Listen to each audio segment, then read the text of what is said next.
I never know what these things look like. By the time I upgrade this, we'll see. Everybody's been well in the last 2 weeks. We left off on something spicy.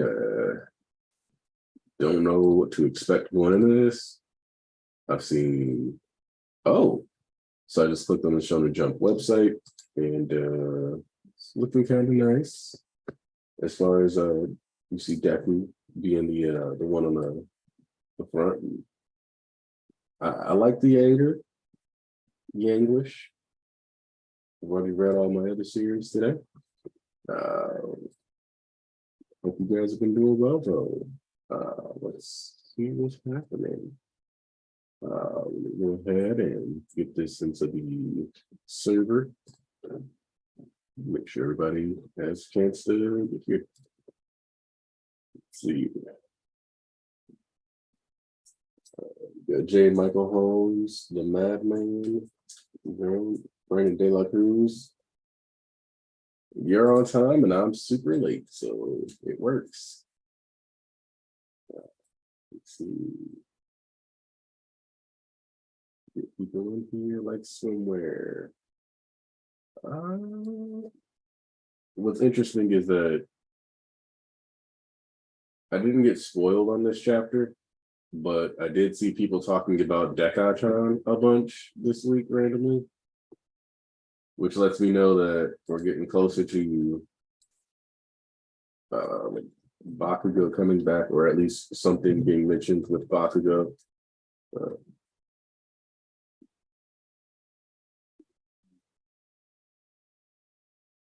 So I'm excited though, because I want to see where this goes. We left off with we have a new translator.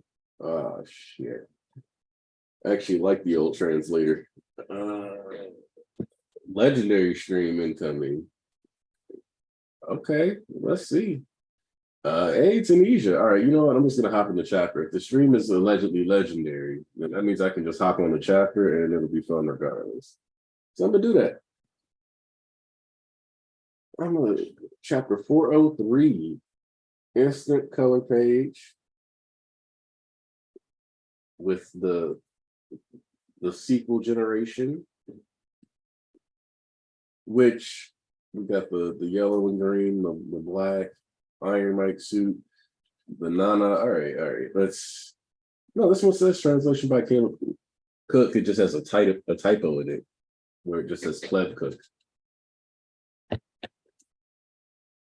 Why was I made? What am I here to do? Getting baby All Might. Wow. Takashi Yanase. That almost feels like thinking back, mine was a path that anyone might have trod. Also, that second baby Might image is a little cursed. My early memories are almost too tender and mild to be called a proper origin.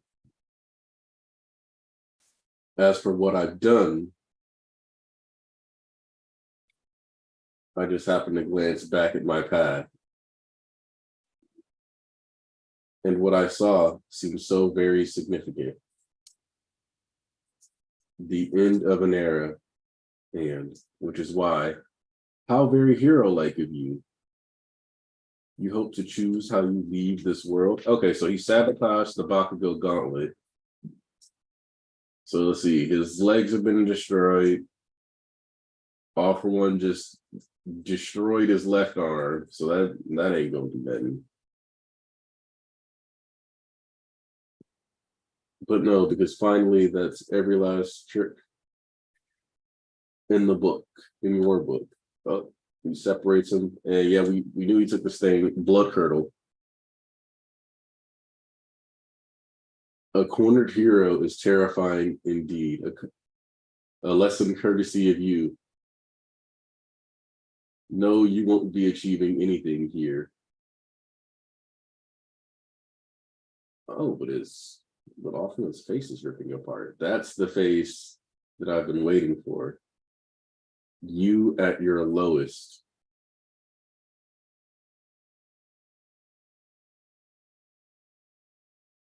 So You telling me Awful One was so happy he ripped his face with his smile? You know how happy you gotta be to do that? I think all sociopath accusations have to go out the window. Because like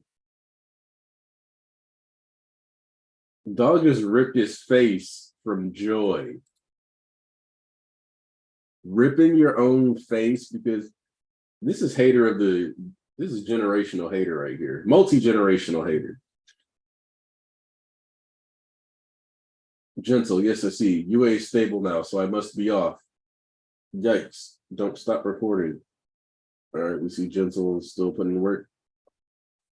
UA distracted me and threw off my aim. No matter, be crushed under your own righteousness, Kobita. Oh, you know what? That's tough. Is oh, and you know what? Respect for Gentle. Apparently, significant enough that Awful One knows his name. Destroyed UA just to spite him.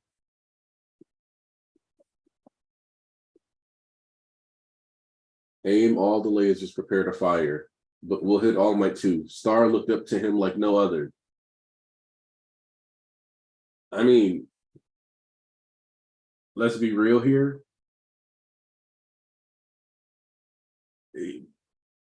Ooh, the X-66 jets that helped Star beat down Tomura.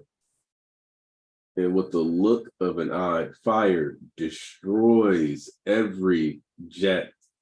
However, Star is no longer with us. We see Admiral Akbar praying for hope. And Deku and All Might are still tussling, or Deku and Shigaraki are still tussling. We got Sukauchi sitting here, despair on the face. Well, crap. Huh. All Might's totally about to bite the dust. Yeah, it's all over. No way, that can't be. All Might, really? He saved me once. Uncle Mike. Oh, the triple down on the Lewis Shield. Oh, so we finally. This is the first time we've seen Gran Torino since the Cape incident. Toshinori, which I mean, he's still in the hospital. So it's been what, 2 months? Somebody gonna trip on his cords because living like that ain't living. Marks the end of an era. No, no. Someone, anyone. Ooh, oh, wait. Oh, this man was about, because you can see the blood spurting. Holy shit, this dude was ripping All Might in half.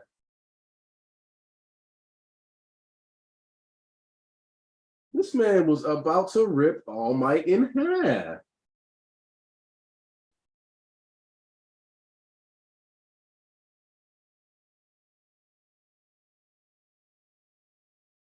A holy light shines, smoke blowing away.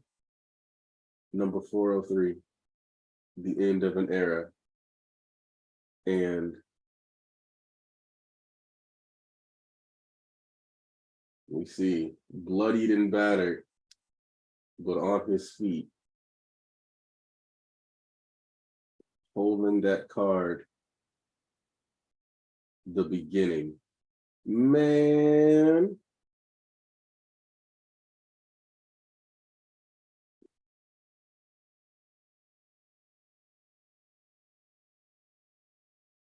Let me see something. Let me see something in these shapes. Because you got the smoke coming off his chest. You got smoke all over the place. You could say he just came out. Let me see something. Which hand is he holding that card in? That looks to be his left. Let me see. Yeah, that's his left. Which I'm pretty sure his right one was the one that got grabbed. Sorry. Yeah, because you can see it's all sutured up. Let me zoom in a little bit. Let me zoom in a little bit. Yep. Got his right arm all wrapped up. So yeah, that's definitely his left hand. I really want to see like an implant on his chest. I just want to see like a little device there. Confirm it for me, Horikoshi. Just do it. Bakugo seeing Deku, Deku seeing Bakugo.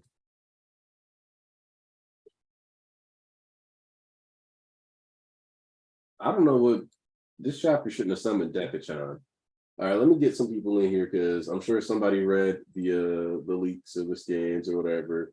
I'm sure there was some fan translation out there that was saying something like, and then the duo who care about each other more than anything else in the world, like, or something like that to make that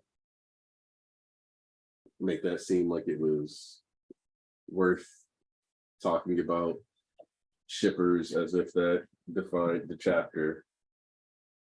So I'm sure there was something that happened there. Let me make sure I get this to the right people. Oh my lord, I'm just tripping. But I personally, I'm usually not one of those like super explosive dudes who gets up and acts like a clown on camera. So that I don't think that's ever really been the channel. I've done a walk off maybe once, but that's usually not who I am.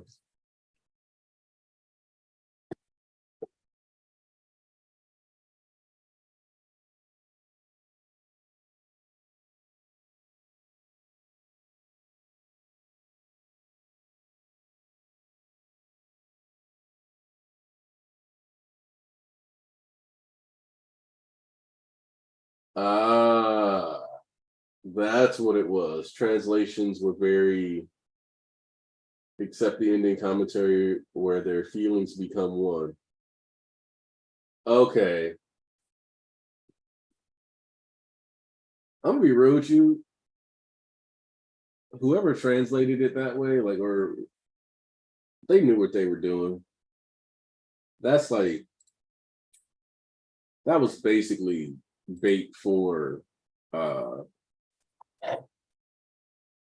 they were like, this will get look, if you see somebody with Twitter blue that does translations, you just have to assume that they are not acting in good faith. They got an interaction farm, so they gotta get that Twitter check.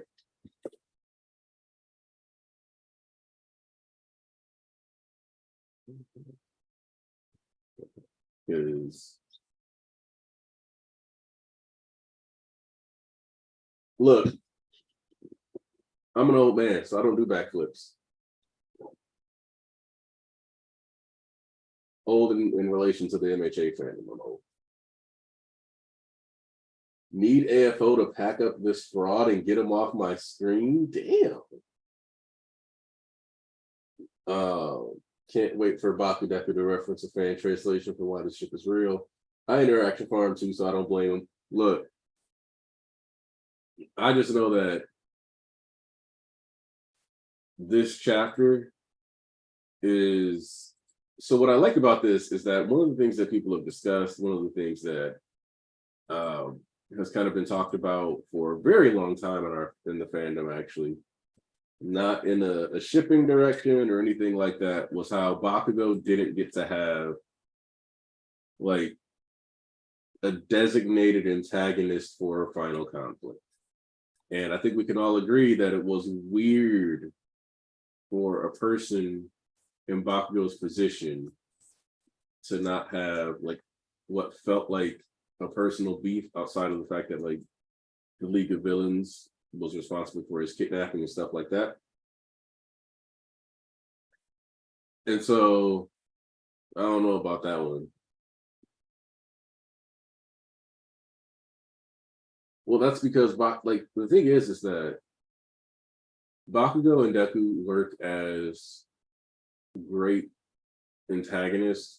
They function under, or not antagonists, but like they're what rivals.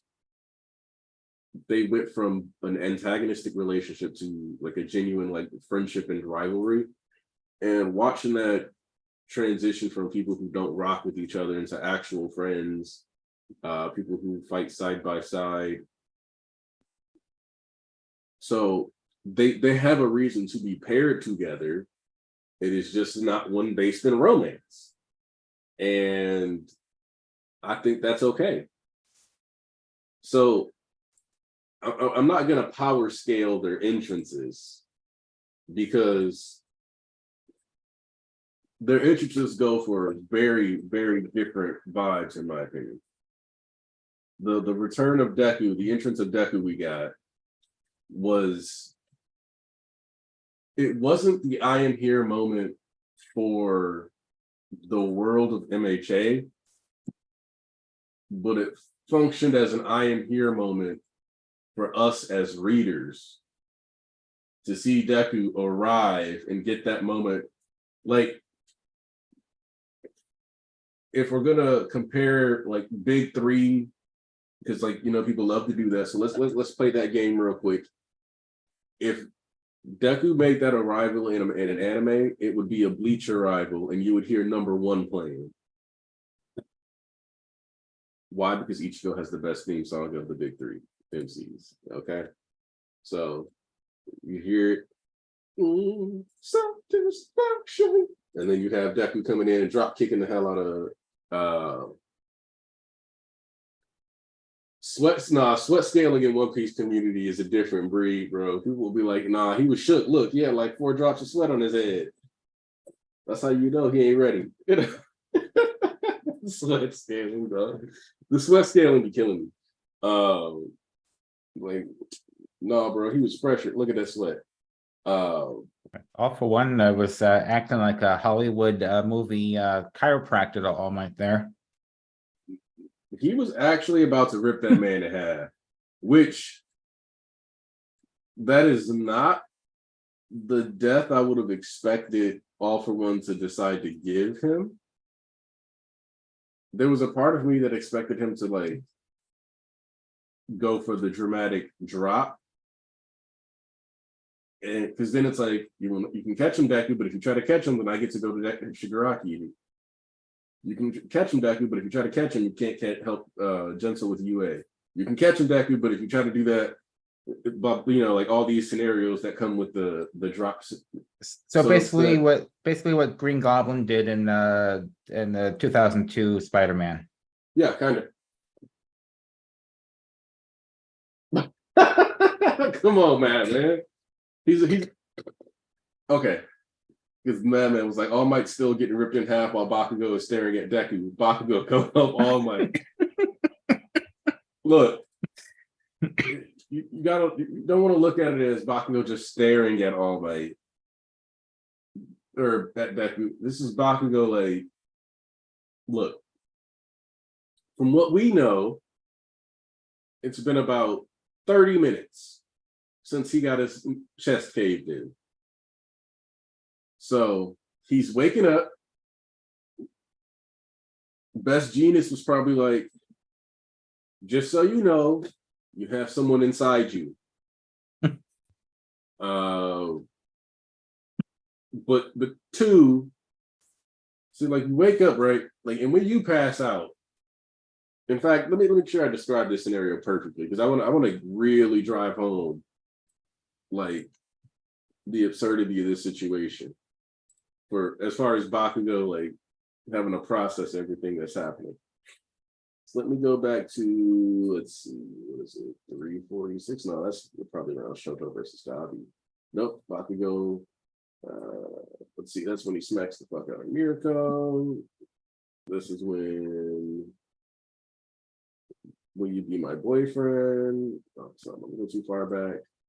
Let's see. Because like really to break this down. You got a super chat from Mr. Andrew. Oh, snap. Let me address that super chat. Andrew came through. I like to imagine Shiggy this chapter. He was like 99% off screen, just laying down on a chair and watching an evil pop. Look, dude is like getting tied up, watching all this unfold, talking mad shit, and it's all like, look, man, eventually you're gonna get tired, and then I'm gonna take care of you, and I'm gonna go beat up your homies. That's why when he was like, I'm gonna go beat up those people who hurt me over and over again. Which the other thing that I've always liked about, I think, makes Shigaraki more compelling than All for One for a lot of people, is that Shigaraki doesn't spend all of his time like trying to poker face, like, you didn't hurt me. And then like you see like on the inside, he's like, oh my god, oh my god, oh my god, oh my god. Like All for One spends a lot of time looking like that the Homer Simpson meme where he's got all the fat like clipped to his back. He looks like more fit. Like All for One spends a lot of time like that.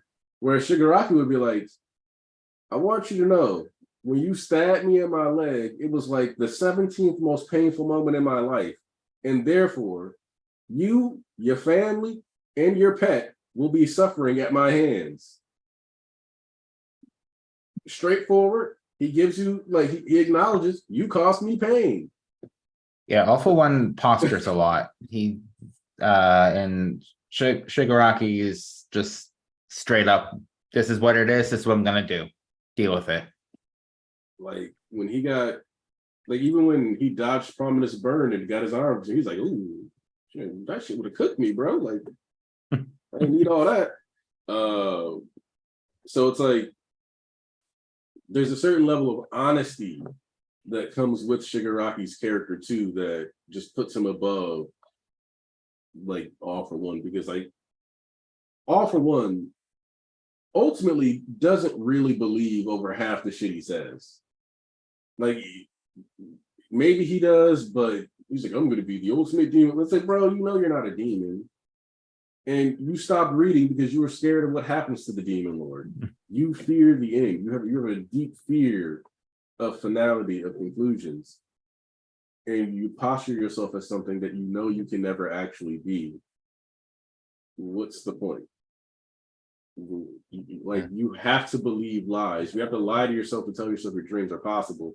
This isn't like, oh, I want to be a hero without a word. And like, arguably, you could say that, you know, this quest for immortality and all that other stuff is like designed to foil the idea of becoming a hero without power, because it's like you're each is seeking a goal that is impossible to them for entirely different reasons.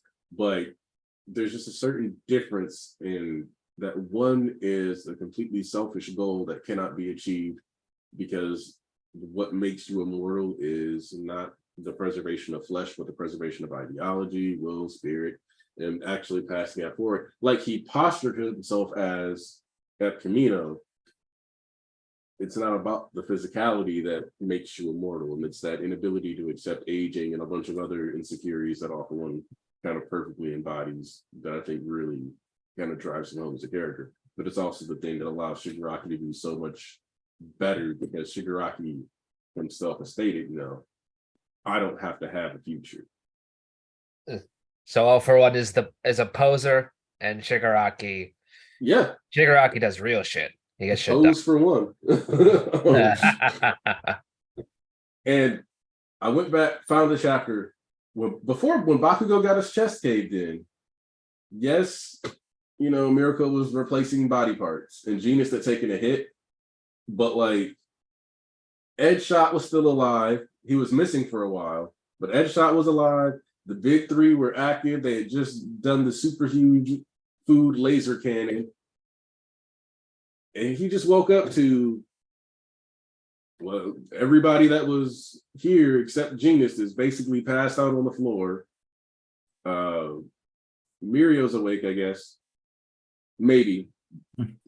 And then I think Marco's down a couple more limbs. Like, so he's basically like waking up and looking around like, all right, so what's going on here? Oh, a lot. So he has to like figure out what's going on. Dude, that guy's barely standing. He's just like, what the fuck? It's like, because like, look, last time he was there, like they were still fighting Shigaraki. like Shigaraki for what? And now it's like there's all this other extra crazy shit. Like Deku and Shigaraki are fighting on the ground. There's AFL in the air. He's about to kill All Might. There are all these jets flying around. The UA barrier isn't really effective anymore.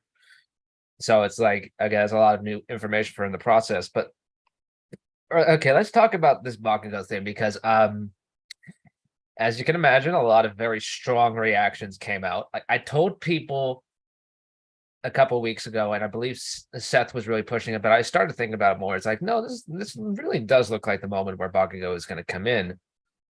And it was. Yeah. A lot of people didn't want All Might to die. I was like, well, shit, this is a perfect death for him if he wants to take it. Yeah. Which, all for one, being like, I'm not going to let you have that. Like, what I like about this is that this entire interaction is within character. Because all for one being like, I'm not going to let you blow me up. Not because he's worried about the damage to him, though, but because he cares about the idea of All Might having control over how he dies. Yeah. Like that is so perfectly in character for him. Like that whole fight between them. It was about trying to humiliate All Might, but he kept falling for those same tricks because like he can't help it, right? Like, and like I know Shigaraki is like stoking a lot of anger within him, but it's like, here's the thing. That anger by itself does not have any real purpose because it's not his own dark anger. Mm-hmm. If you get what I'm talking about, like his own desire to see All Might undone, like that it's more like blowing on the coals and stoking the fire. Like it was always there, right? So it's just brought it to the forefront. Now that he's like in this rageful haze, and God, the page where like his face cracks open because like it's just growing. Here's another thing. Like smiling so wide that he just rips his face up. Like, yeah, literally cracked a smile. Yeah, like I mean, he cracked a smile with so much force. Like he sported a Joker grin, like just kind of to spill it out to people. It's like, this is my kind of version of Joker. And well, anyway, going back to Bakugo. If you, I know, let's be honest, people were upset to see him simply because that would mean that Bakudeku fans would be extra annoying again. that was really the main reason. Like, not really the story itself. It was because they were annoyed by Bakudeku fans. And I'm like, dude, you gotta freaking get over that. Like, that was, you're right. That is unironically what a lot of people. Also, props, shout out to us finally getting All Might's mom design. I see his dad is AFK as well. She's a baddie. But I do think that it's weird. Like, part of wanting Bakugo dead is solely big. Like, yes, there's people who are like, I feel like their death was sold to me really well, and I feel like you're okay with like being like, damn, that shit was real dramatic. And I thought that was it. I thought it was donezo. It was super dramatic. I was sold on it. I believed in that death. And some people felt that way. Yeah. I've been saying for over a year, if that was actually his death, it would be kind of ass. So for me, like, we had somebody pop up in the chat, and I don't know if they're still here or not. I didn't ban him. I didn't kick him. I didn't do anything like that. So if you're still here, David, cool. If you're not, hey, that's how you feel. But they were like, oh, this is ass. He did. It took a year to bring him back, blah, blah, blah, blah, blah. There's a lot going on. And if I'm honest, I didn't need Bakugo to come back right away. I expected him to come back. I thought it made more sense to have past generation heroes sacrificing themselves to build the foundational blocks for the current generation than to have Bakugo killed off. I thought it was dumb as hell to give him a power upgrade in cluster and give him full cluster cowling or full cowling cluster or for clustowling, whatever you want to call it, and then kill him off. That's just dumb. I'm sorry. That's terrible writing to give somebody a power up and then just kill them like the same exact chapter. That shit is dumb.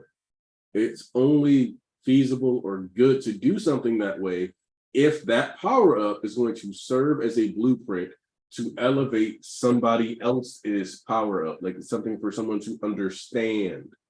So, and I can't even think of a series that's done it off the top of my head. Actually, no. Air Gear. I've been seeing a lot about that lately. Influenced by my reading of it lately. The Apollo Road and like the stuff with Aeon Clock and Spitfire served to, like, you finally get to see them go all out. Sure, they get waxed, but all of that is in service of making sure that Kazuma Mikura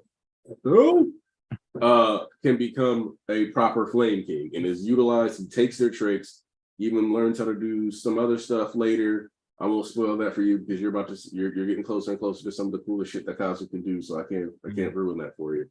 But all of this stuff is like to build up a character. But like in Bakugo's case, and especially with the way the MHA power system works, he cannot die for the growth of another character power-wise.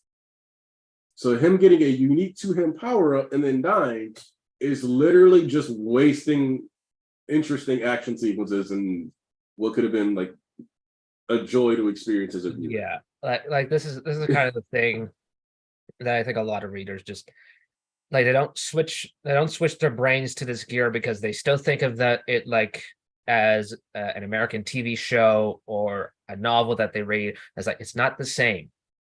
Action manga have to operate by different rules because it's how the medium is constructed and it's how they keep people invested week after week.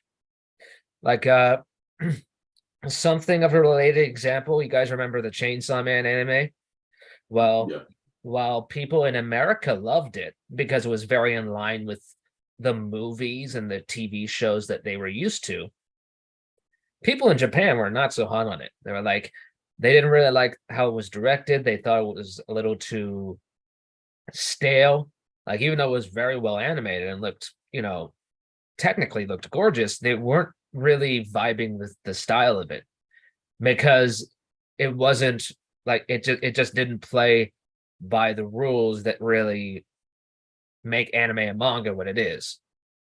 Like, and I have yet to I'm gonna be honest, I only watched like 2 episodes of the Chainsaw Man anime. I have to go back to it, but I think people have to understand that that there is something of a difference here, right? Like it's not just the culture barrier. It's like it's just the way it's formatted, and you got to accept that. There are genuine art styles. Mhm. Like, do I watch rom-coms with my wife? Yes. Do I actively seek out rom-coms? Not really. Like, that's just not what I'm usually gonna look for. It's okay, baby. I still watch them with you. Just like, so for example, one of the rom-coms we watched was Confessions of a Shopaholic. And in that movie, there's this bill collector named Derek Schmeeth. And he spends like the whole movie trying to get this girl to pay her credit card bills. And she ends up like in this blog writing and all this other stuff and ends up like famous. And on a talk show interview, this dude ends up being like in the crowd somehow at the talk show and outs her for being a fraud and owing a bunch of money. And I'm like, I don't know, Derek was just trying to get paid. Like, I think she was the real villain. She swindled her way into getting a rich boyfriend, and then she went out of her way to not pay her bills after refusing to stop overspending all the time and get better financial habits. And then she cost her parents their dream. So I'm like, no, like this girl needed to get her stuff together and not cost everybody money. But how it was written is like, you're not supposed to be like sitting there like looking at, should this person have like faced consequences? Because like the point isn't that. It's that she's supposed to be like a genuinely nice person who just happens to have a problem and it just snowballs from there. And nobody really likes bill collectors, but it's fun to troll my wife. But like, no, like if a bill collector shows up in MHA, nobody wants that. Nobody wants a plot like that. Like that's weird, right? Like, oh, like there's this fake relationship that's built on lies and romantically and blah blah blah. Like Rental that girlfriend plot line. like nobody, that's not happening in My Hero. That's not gonna happen in JJK. That's not gonna happen in fucking Bleach, One Piece, Mama Yu Yu. If it's an action-oriented series for the most part, that's just not gonna happen. If there's a betrayal and a lie in a relationship in an action series, you better believe it's specifically dealt with coercion or it's designed to push forward an even bigger conflict, like some kind of super cuckery villain shit, or like what you experience in Air Gear, where it's like a friendship that's built on betrayal. I could say that now because you finally got to that. You got to that part, and I was like, man, like I wanted to be like that has one of the best betrayals I've ever encountered, but I wanted you to get to experience it without looking for it. It was such a good twist that like whenever I post pictures of the main villain, I spoiler it because I do not want people to know who he is. It's like he is that good. Yeah. Like you sent me that picture, you were like, he, and I was like, yes, he's there. He's there. But let's see. But yeah, so like with Bakugo, and if I'm honest, I know some people are like he's gonna stink up the fight. The reality is he just got a power up. We don't know if he's gonna really stink up the fight, but yeah, but that's not even important now because now I think people have heroes rising trauma, as I've come to call it. Like they think he's gonna be right there, like fighting as a duo alongside Deku with Shigaraki. And it's like, well, if you look at their character arcs and what's specifically said about them, what is Bakugo's main issue throughout the series? He always goes for the villain. Like he always looks to kick ass. He's not thinking right. Right? Like he's one track mind. He's like, I gotta get all the glory, I gotta be the badass hero. When he has to grow out of that mindset and realize it's not all about me. There are other people I have to protect. So it doesn't really make sense for him to really be involved in Deku versus Shigaraki specifically. What does make sense is for him to rush over to All For One using his new walking freaking Chernobyl reactor. Exploding. Is for him to rescue All Might and preoccupy All For One long enough for Rewind to really kick in, because he's like, just from using that that little spike, actually, he's even younger now. He's like freaking tiny. Yeah, I noticed that too. Like that he looks to have like regressed further during the chapter. Yeah, and I think his body's super fragile now too, because like that's why it can't handle the power. Yeah. So what we're seeing here is actually the consequences that he was trying to avoid. Because if you remember, they were talking about how the software is getting too powerful for the hardware, blah blah blah. In All For One's case, the younger he gets, the bigger the burden we're seeing from these quirks that he has on his body. So while something like blood curdling like is kind of whatever, his body can still handle it. It's very clear that even these rivets and stuff like that are a bit intense for him with this juncture, because the way like smiling, ripping his face apart is literally the musculature being too powerful for itself and his body just tearing itself to shreds. So Bakugo doesn't even have to like straight up defeat him. And like what you were saying, they have been winning by saving and saving by winning. And we're finally, I think the important part of this is that in every scenario, if you go back to like chapter 60 of the manga, for example, if you said, oh, the final fight's going to occur and Bakugo and Deku will be there and All For One and Shigaraki are going to be there and All Might's going to be injured and he's captured, most people are going to tell you Deku's going to go save All Might, Bakugo's going to go fight. And so to really pivot this, we have to pay off what Deku said, the image of victory, and when I fight, I think of Bakugo. but we also have to pay off Bakugo's relationship with Deku. Just using that phrase makes me feel bad. But we have to pay off Bakugo's relationship with Deku and have him focus on saving for this battle. And so his priority is saving All Might and then keeping All Might away from All for One. So like the world's wildest game of keep away, which we also got, we got all those stars, fucking pilots dead this chapter, which is whatever. They are like secondary characters. They came to this battlefield expecting to die. When they went home, they were going to be court-martialed and executed more than likely anyway, because they technically committed war crimes. You notice we never see Admiral Akbar anywhere that looks like, a government facility. Probably because even though he didn't sanction it, he did sanction the firing of ICBMs. So he's at most, or at least discharged more than likely, and just watching on TV at home. And likely quietly discharged because he's a higher enough official that if he was loudly discharged, it would create a massive scandal and people would want to know exactly what happened beyond just Star dying. But for what we see out of Bakugo, it's very clear that his goal and path is going to be saving. And my question for you guys is that, do you think we're actually going to stay at this battlefield now? Because I feel like as much as people would hate to hear this, this is actually a crazy good, like, all right, we're switching. Especially because this battlefield is we have a really big revelation and then we leave battlefield. Or we have like a crazy big moment and then we leave. Dude, like when I saw it, there was no hiding from this. Like you had simply no choice but to get entirely offline if you wanted to avoid getting spoiled.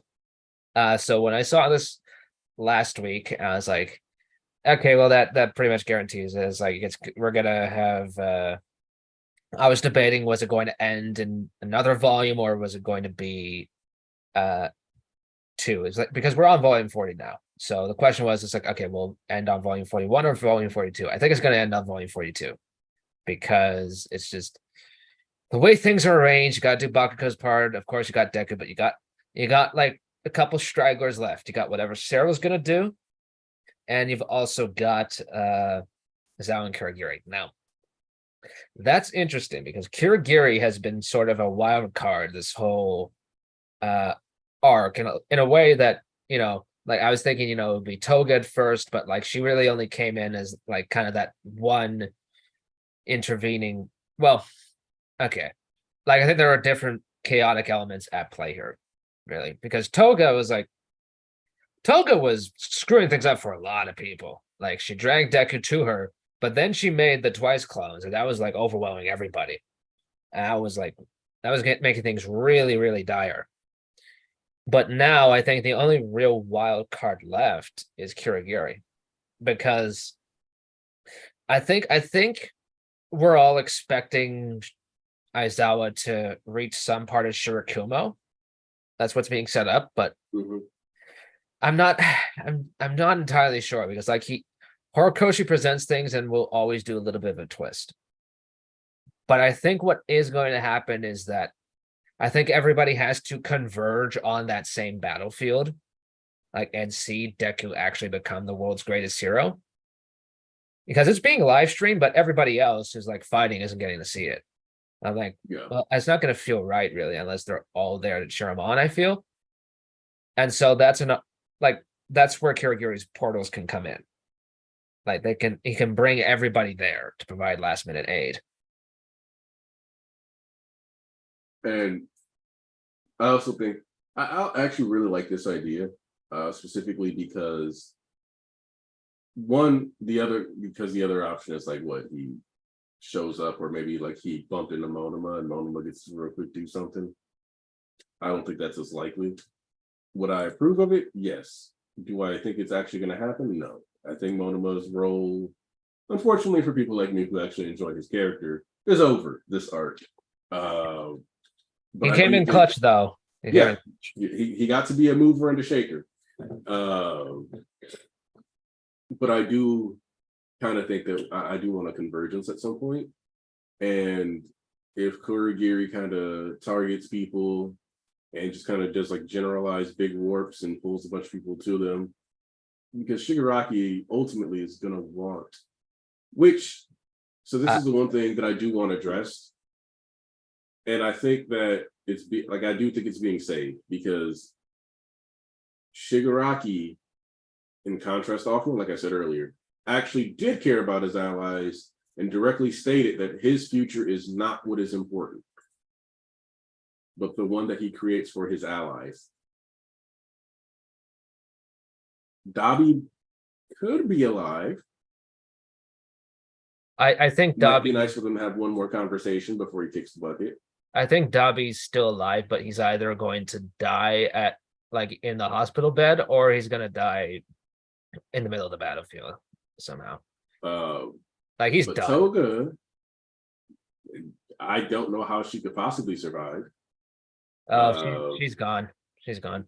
Yeah, no, like that was written similar to the twice death, where it was pretty clearly handled, decisively handled. So don't see Toga living. Spinner is still alive, but he's incoherent. Actually, isn't Spinner at UA? He's at the hospital. Oh no, he's still at the hospital. He didn't get transported with Kurogiri. Yeah. Mike got pulled through, and so Spinner is still, for all last we saw, he's still collapsed in that containment area where they had Kurogiri. So Compressor is in prison. We have no reason to expect him to be out of prison. So basically Shigaraki gets to kind of find out like, oh no, like everybody's gone. There's not really anything left for me to fight for outside of just the destruction itself. And he can do that, but you know damn well Eri is gonna rewind Dabi.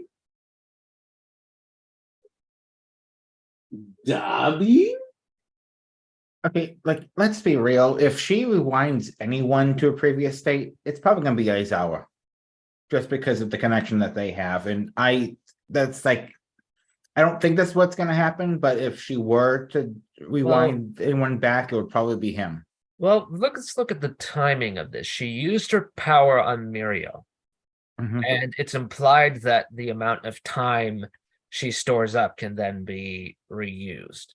So if she were up for it, I could feasibly see her using up all the time she's saved since POW to rewind Aizawa back.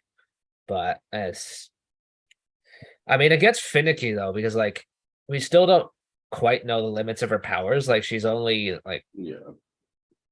7, maybe 8.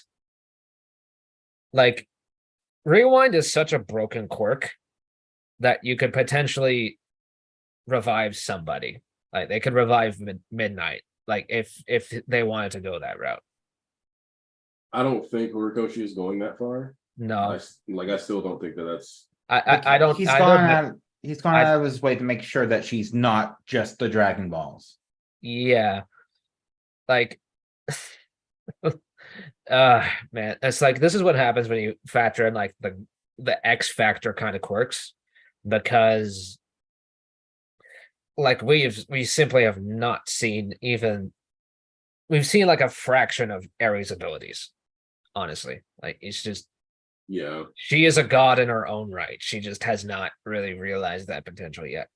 it's the missing data key situation. Like we just don't have enough information to know for sure. Yeah. Like I don't think he's gonna turn her into somebody who can like revive somebody who's long been dead. I think potentially she could revive somebody who has been recently deceased within like 5-10 minutes or something. But yeah, There's just too many unknowns. Yeah, there are known unknowns and unknown, like, but like in this case, it's area is like a known unknown, but my biggest takeaway on Aerie has always been from how she was utilized at the end of the Shie Hisakai arc. They did, like, Horikoshi put Aerie in a hospital room down the hallway from Night Eye and said, she's out of juice. She's not walking over here. She's going to be unconscious. I am purposely removing the ability for her to save someone that by all rights, her power should be able to save. I just showed you that Deku could blow his limbs to Kingdom Come and he wouldn't even notice because of how quickly he'd get rewound. So in that scenario, like keeping, like, that is the established precedent for how we handle rewind.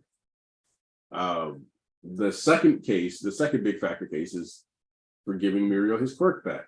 We see that she's got a horn. We see that she purposely utilizes part of her stockpile, and then she goes out of her way to rewind Mirio right before PLW. It's been about a month, so we have some time here for her to maybe have some stuff stored up, but that also assumes she hasn't been practicing, which would whittle away at her supply.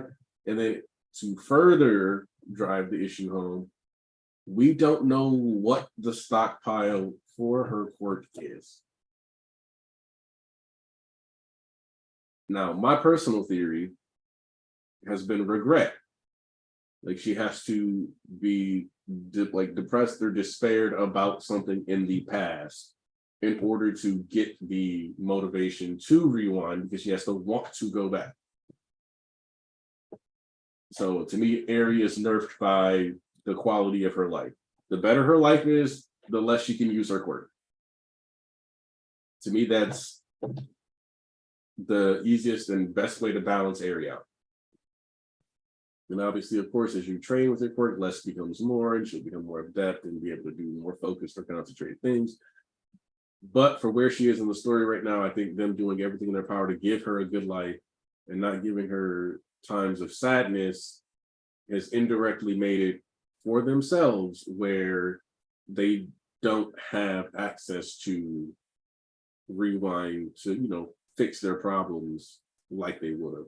And I think that's good. And I think it's the point of putting Aerie in the positions that she's kind of been placed in throughout the series. But that's just my takeaway. I don't know if you guys have any different thoughts on how that quirk has been utilized throughout the series, but to me, that's how it's been handled. Yeah. I don't personally ascribe to the regret theory. I think it is still time, but yeah, regardless, I don't think Aerie's really necessarily an active presence right now to really judge. And here's another thing I want to talk about, though. The past couple chapters, we have gotten Deku monologuing and introspection, like I know a lot of people have asked for. But still, I'm seeing people complain, and very frequently the past few weeks of that we don't get that introspection. And I'm just like, are you really registering this, or are you seriously just wanting him to say, like, specifically what's on your mind, like about the bullying? Like, I think people are still a little too fixated on that, because, like, here we are, Deku and Bakugo about to reach the crux of their character arcs, and like, they move past the bullying stuff, and it's like, yes, it's still something of a factor, but also not really. I don't think people are really analyzing Deku honestly. They want him to be kind of a mouthpiece for their own feelings on the story. I'm like, but that's not really how that works.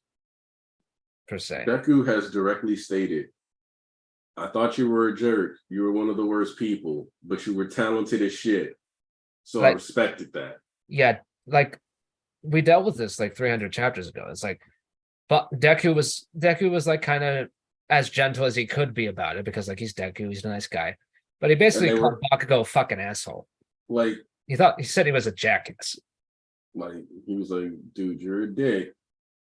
But I'm like, he wasn't trying to like fry him up because it's like, this is the middle of fucking you dealing with a very intense trauma from having had to, you know, deal with being kidnapped and blaming yourself for the loss of All Might.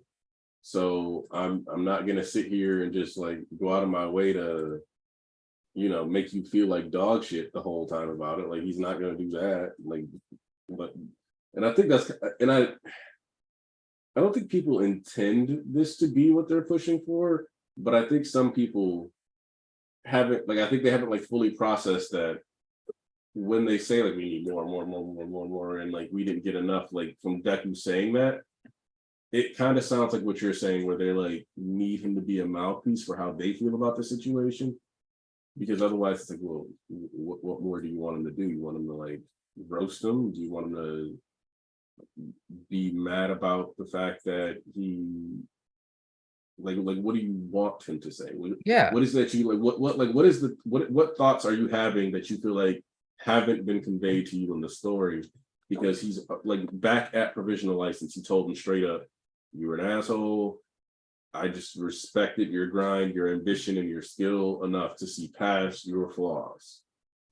And like it's gotten to the point where like it honestly annoys me more than people who kind of have like the ooh goggles on with Deku and Bakugo's relationship and see that it's like all these heartfelt confessions of love. At least they're not dwelling on what Deku should or shouldn't say, you know? Like it's like, and also like I think people also don't really realize Dark Deku is Deku dealing with his like all of the things that's happened to him like in his own way. Like him like going so hard on the solo hero thing, like that was him dealing with all his trauma. Bakugo apologizes that arc because he understands that the root cause of all this is the bullying he inflicted on him. So that's been dealt with multiple times now. And it's just like Deku is right in front, like he's got Shigaraki in his face, trying to kill him and trying to kill everybody else he loves. And people still want him.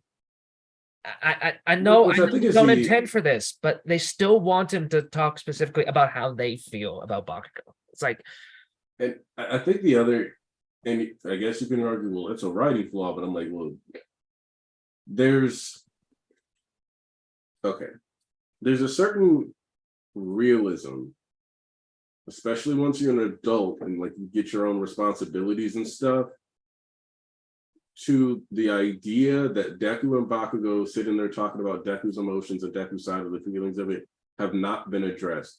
Because, and you got to hear this on every level, since the start of the story, Deku has had way more important shit to deal with. And it's not that his feelings don't matter. It's that his feelings just aren't as important as everybody in the world's potential death. Or quirks getting stolen or anything like that. And so even if you look at like when Bakugo apologizes, Deku still has way more important shit to care about. Like right now, if we get like an internal monologue where he's like, Bakugo is standing, Headshot managed to save him. I'm so happy. What up, BG?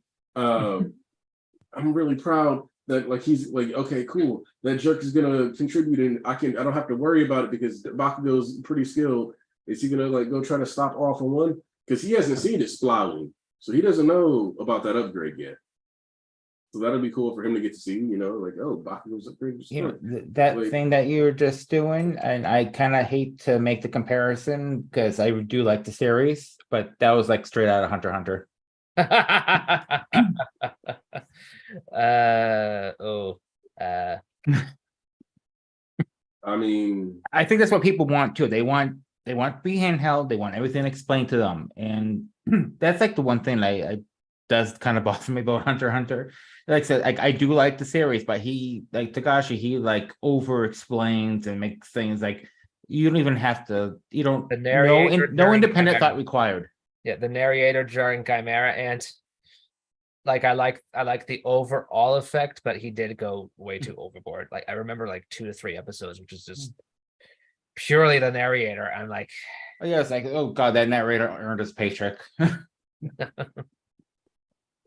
narrator San should have been the most well-paid person in Hunter x Hunter's anime, because I'm positive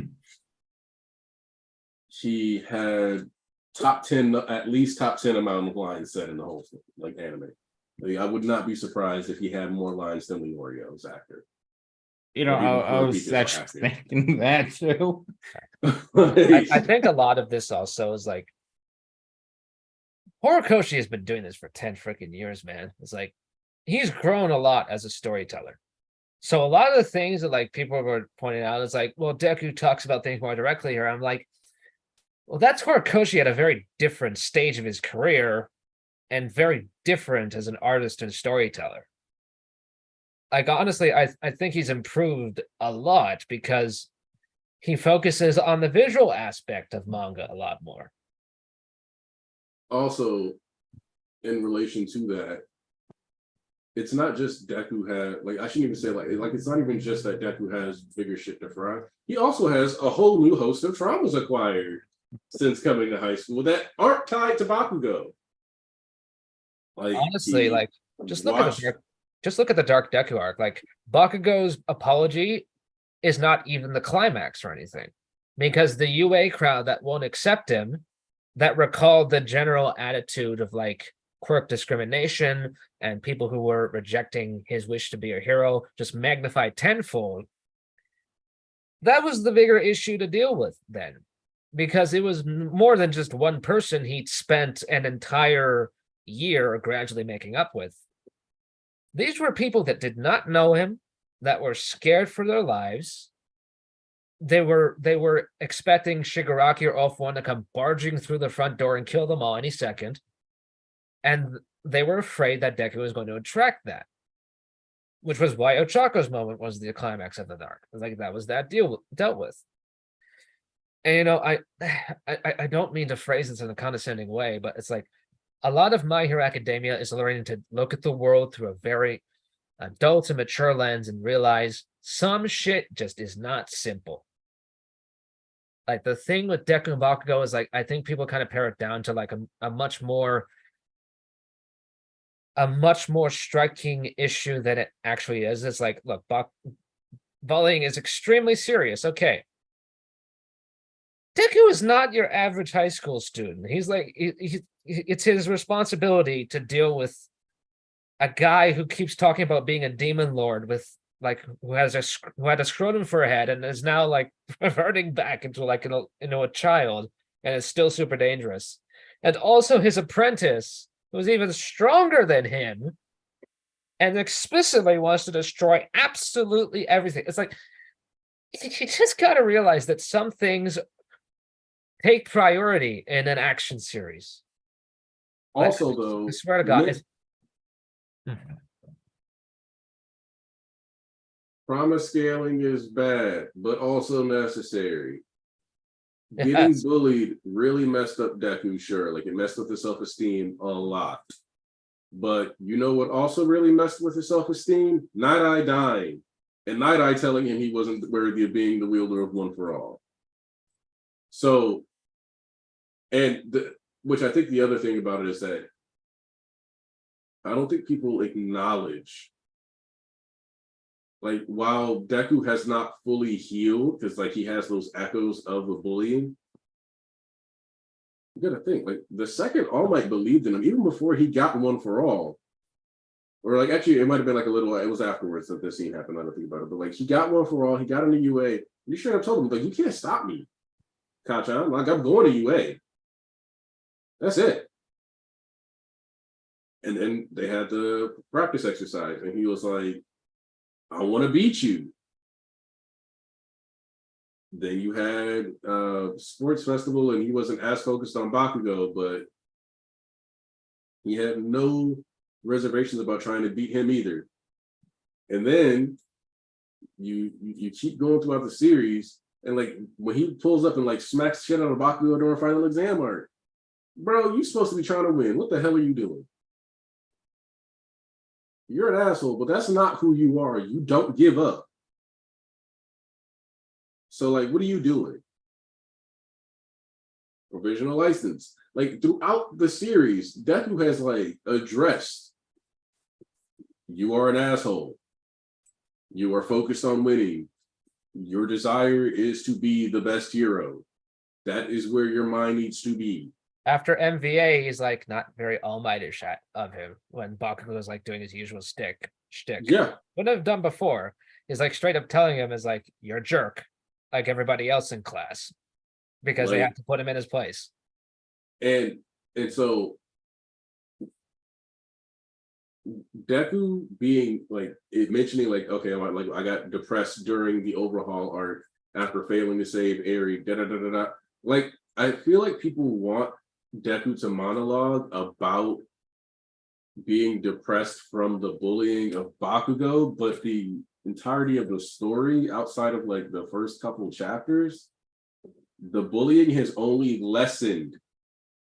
So the negative ramifications of that from Bakugo, at least, are lessening. So there's less of a reason for him to be focused on that, even if you don't factor in the amount of other horrible things that have happened to Deku since the start of the series. Like breaking both of his arms against Muscular and almost dying. Like to the extent that he was even apologizing to All Might, basically accepting death, which is one of Thomas's favorite moments in the series. Like, there's a lot that Deku has gone through. And if you want to say, like, I feel like the story should take more time to spend on Deku dealing with this trauma and all the stuff that he's gone through, I would say kind of a fair story, like sentiment, but this is a story of children soldiers, so and child soldier stories don't work if you spend too much time trying to unpack their trauma. Like the reason why Attack on Titan fundamentally works is like at least with the way that the kids are soldiers is because one, they needed children who were ambitious to join and naive. And you kind of have to be more ambitious, like you have to have more drive to not be broke. Then you have to have fear for your life to go become a member of the Scout Regiment or even the Garrison Regiment, because especially post, the breaking of the walls. If you sign up to join the military at all in Attack on Titan, post the breaking of the walls, you have more ambition than you have rational fear.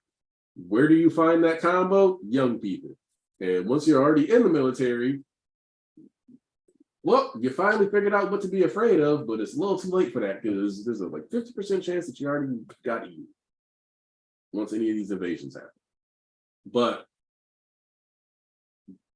so if we're at this point, Deku's ambition mountain, in which if you think about the fact that like he was born quirkless, even without him working out, understand the idea that he was 14 years old, having already spent 9 years as somebody who had been diagnosed as quirkless, being like, yeah, I'm gonna become a hero. I just need to learn how everybody does everything so that I can be the best by copying the best of the best. His ambition is up here. His rationale about how life works is down here. So as this is catching up, yeah, he can sit there and think about his bullying, but all the stuff that's going on that we're experiencing alongside him takes precedent. Because, and I want you to think about this, if you have a bad day, like you're late to work, but if you drive, like maybe something on your car broke, and now you gotta get that paid, like it'll still drive around, but you're gonna have to get that fixed eventually. Your pet is sick, you got in trouble at work because you happen to forget a small detail and it ended up costing the company some money, or somebody's just on your dick about it or whatever. you're not going to be thinking about like that day is probably not going to be you sitting there thinking about some shit from like 3 months ago, especially if routinely your boss sucks and you're constantly dealing with somebody you don't really want to interact with. Sometimes there's just stuff that takes priority in your mental stat, and it almost seems disingenuous to want Deku's mental stat to prioritize the past over the fucked upness of the current. Yeah. Like, It's like, and I'm sure people are gonna go back and forth on it forever because that's just how discussion of popular series go. But yeah, I think that's the most fair assessment of it. Yeah. It's also worth noting, I'm pretty sure Horikoshi said that he regretted making Bakugo that He did. vicious at the start. Yeah. So Yeah, like he was in a bad place because like he thought he was gonna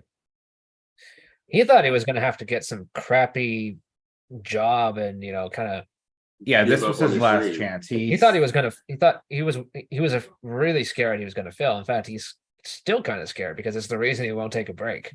Like he's confessed he has a recurring nightmare where Yeah, that was somebody- frightening to read. Yeah, where somebody from editorial comes in and says, "Hey, you got to wrap this up in 3 months." Like he's afraid they're still going to take it away from him even after all this time. I was like, this is 10 years. Like Jesus. But anyway, So yeah, no, like I just don't expect us to get a huge dialogue from Bakugo about this stuff, or from Deku about this stuff for a long time. And if we do get something from Deku that's centered around the emotionality or how he feels about what happened with Bakugo, it'll be towards the end of the series. yeah, it'll be right After this conflict is over. It would be very odd. And I think people really need to think about how weird it would be if like Horikoshi just segues in the middle of this fight to have him monologuing on how he feels about everything with Bakugo. Like, really think about how strange that would be. on top of that, like, well, I think he'll relay his experiences in general to Shigaraki, like at the climax of their fight. That's probably when he's going to include the stuff about the bullying, but I don't think it's going to be as thorough as people kind of want it to be. Yeah. Like he's probably just going to be like, look, all this stuff happened to me, so I know how you feel, but I'm still trying to do the right thing here, like that kind of resolution, which I think would be a pretty nice way to end the series and that conflict between them. I'm looking at what else to talk about here. So just to make sure we're clear, we all know Bakugo is going to get active. Yeah. Like he didn't come back to be like, I'm awake. No, I'm gonna sit down. Woo! Like, Yeah. No. And the reality is that we can call what happened with Shoto a plus ultra moment, but I'm going to be honest. The Ida and Shoto hopping across the country thing, Raw doesn't feel that plus ultra. Like, at least not in relation to everything that was going on. Because like I feel like Dabi was plus ultra, and like the villain was going plus ultra in that situation. Toga, I feel like kind of was going plus ultra, and I think Uraraka got kind of nailed the plus ultra while simultaneously like not having it be all about whooping ass, like being able to actually reach out to Toga, properly utilizing her domain expansion, like being able to really Domain expansion, the Megami. But I feel like Bakugo, he went hard and he was determined, but it didn't quite feel like it was plus ultra. It felt ultra, but not plus ultra, like, because like there was that, I'm calculating, I'm doing the math, this is what you would do, Deku. But it didn't feel like when Endeavor fought the high end, and he was like, I'm putting my whole Hirasi into this. And I'm about to do everything possible and possibly die to take you out. It felt like Bakugo was building towards that plus ultra. And here, with those sparky eyes we get the exploding. We're ready. We're about to go hard. This will be the toughest battle Bakugo has ever had, more than likely. And it's going to be against All For One with the priority of getting All Might away from him. Also, Bakugo's character arc gets the more important conclusion, which is that even if All Might were to die of his injuries later, Bakugo has spent a large chunk of this series feeling like it was his fault that All For One took out All Might and got All Might out. So his big battle being saving All Might, the guy who he has literally told himself he has ruined the career and life of, etc., is so fucking perfect. Yeah, actually, I was waiting for you to stop so I could say something very similar to that. So now I don't have to. No, it's just like so perfect. Like because he and probably others in the world view Bakugo as the person who ended All Might. So the fact that he could be the one who ends up saving All Might, even like I said, even if he does die later, but in the here and now, being the one that saves him, it just brings it all home. So that's just where my head is at on the situation. I don't see a reason to I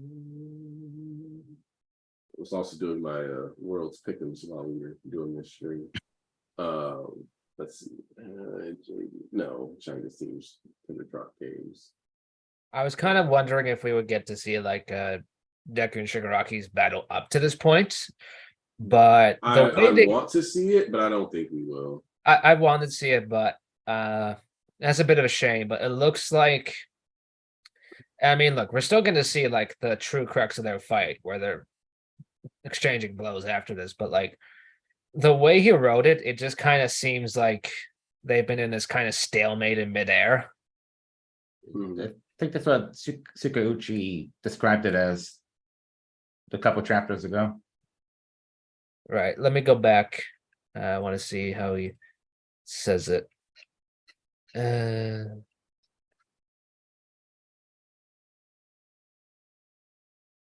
know I would have liked to have seen it, but if it's just them and like that holding Midoriya has managed to dodge Shigaraki's point blank attacks, thereby maintaining this stalemate. Yeah, so it's just like holding and dodging the occasional punch. Yeah, and of course, like the occasional quirk.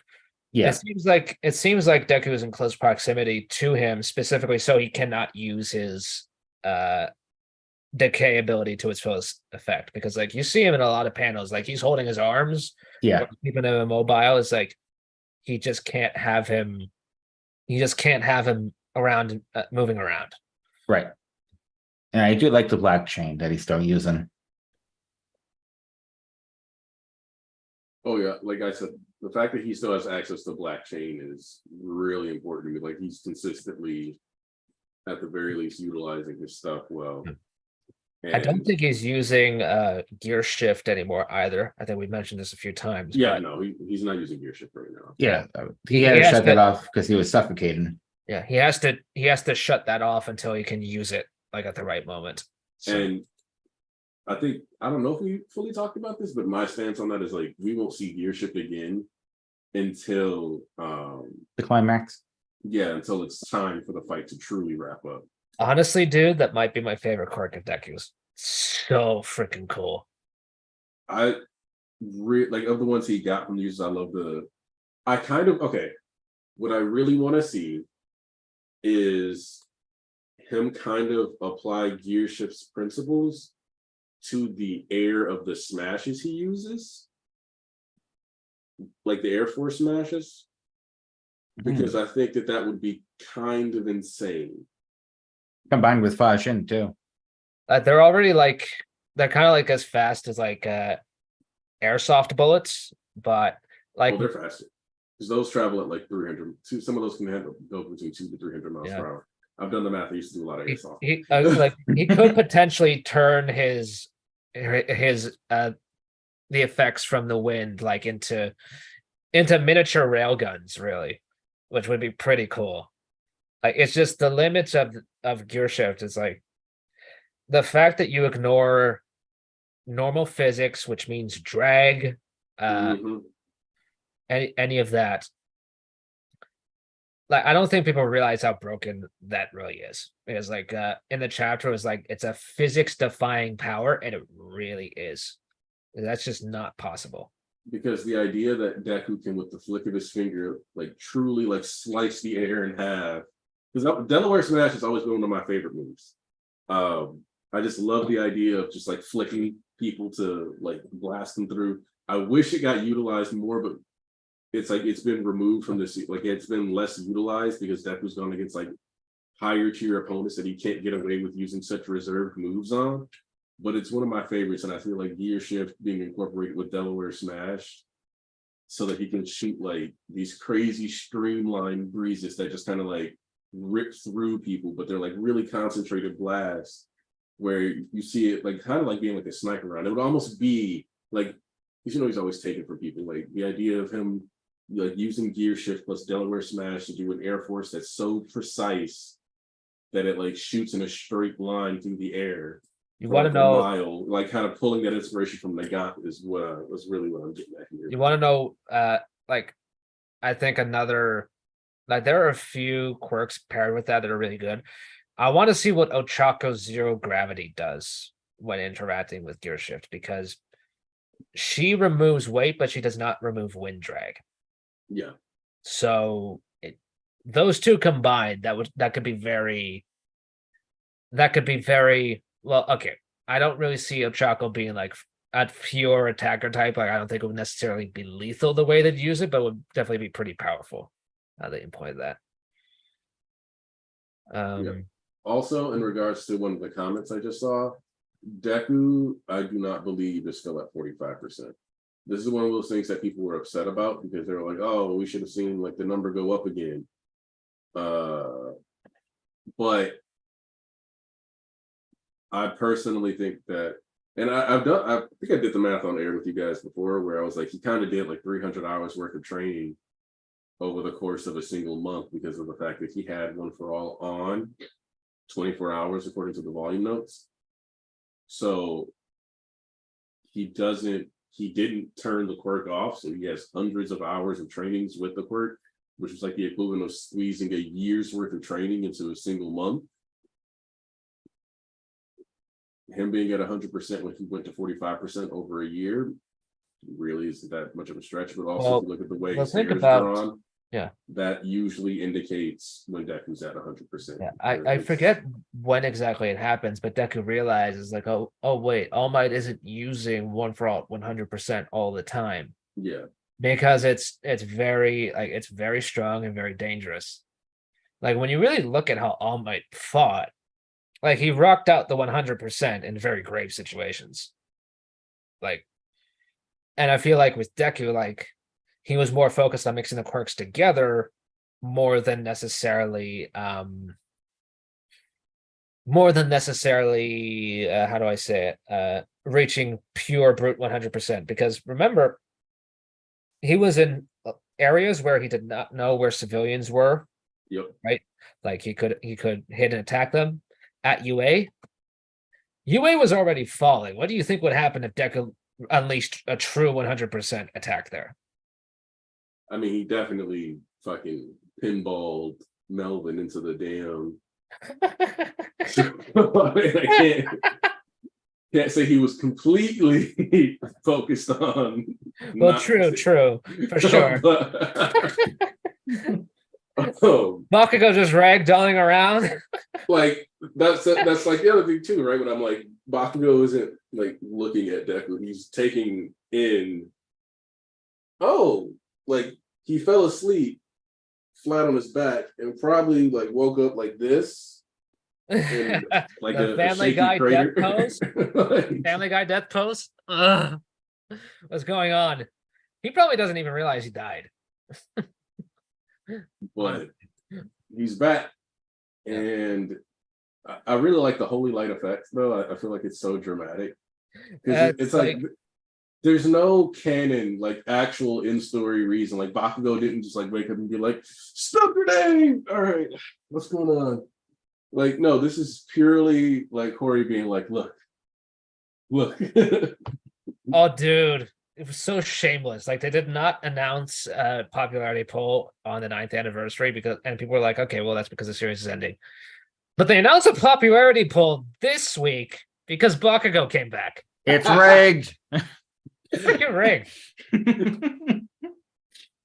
Well, they're Okay, so like hold on. my initial thought for no popularity poll when it's usually announced is just to not add to Horikoshi's workload, like beyond like the usual stuff. Like, because he had the health issues there. He's starting to get more consistent now. So I thought they just didn't, either they or he just didn't want to add more to it. But no, I guess they were just waiting. I believe somebody does the counting. It's not really Horikoshi himself. It's somebody else. No, I mean like for the result spread, like because he always has like a color spread for the top 10. You're reminding me, Joseph. I need to buy this week's Jump issue because I've been collecting all the MHA ones over the past couple of years. Yeah. I still gotta buy one. I usually get them from Amazon. I have the kanji saved in a Google Doc and everything, so I can just put it in the Plop that search in. bar. Like, oh, Jump 46. There we go. Yeah. Oh, this is 46. Yeah, which means 6 weeks left until Yeah, that's right. They count their count is a little different than I was conceptualizing it. So yeah. I believe I think oh man, is there a double issue coming up soon, or did we just pass that? I think there should be a double issue coming soon because usually there's like 2 jumps in December total. Yeah. At least for the past couple years, I think there's only been like 2 jump. Yeah, there's the 1-2 issue and the 3-4 issue. Because it's Christmas time and they give their authors a bit of a break. Yeah. So we probably have assuming there's like one more break before the new year, probably 6 to 7 chapters left this year, maybe. Yeah, and maybe that 8 at most. That might fill up the rest of volume 40 then, but it all depends. Let me see. But well, let's be honest, Horikoshi's not going to do 8 chapters in a row. Yeah, he just doesn't. Yeah, no, which I'm fine with. We don't need him grinding himself into fucking pesto. But I do kind of want to see. I want him on a monthly series so bad, man. Like it's like, I think people still underrate his talent a little bit because of like, ha ha ha, MHA overrated. And it's like, no, this dude is legit. I stand by Horikoshi is the victim of people being on Marvel fatigue and inherently wanting to, at least like the initial wave of hatred from random like MHA that like existed when the series came out. 100% I attribute partially to the Marvel fatigue. And we have a total of like 16 chapters that aren't in volume yet. So from chapter 387 to 403. So what are we looking at here? Some of these chapters are shorter, if I remember correctly. Volume 39 ends at 398. Okay. Did we get the announcement of the new volume? Did I miss that one? Rukasu translated that. Okay. I believe. And well, okay, here's a question, Anarchy Joseph.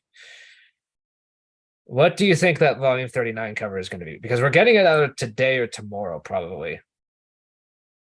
Okay, so I haven't tried to predict a volume cover since 36, which I was sure was either gonna be Bakugo or the card. It ended up being Toya and Shoto. So I honestly have no idea. so the trick usually that I've noticed is that usually, and I say usually, not always, a lot of times the volume is based off whatever the first couple chapters, like the cover is based off like the first couple chapters, even if the volume is majority going to be something else. And I think that's mostly so that the volume doesn't have like major spoilers in it, just with a couple, like the cover isn't like considered a big spoiler.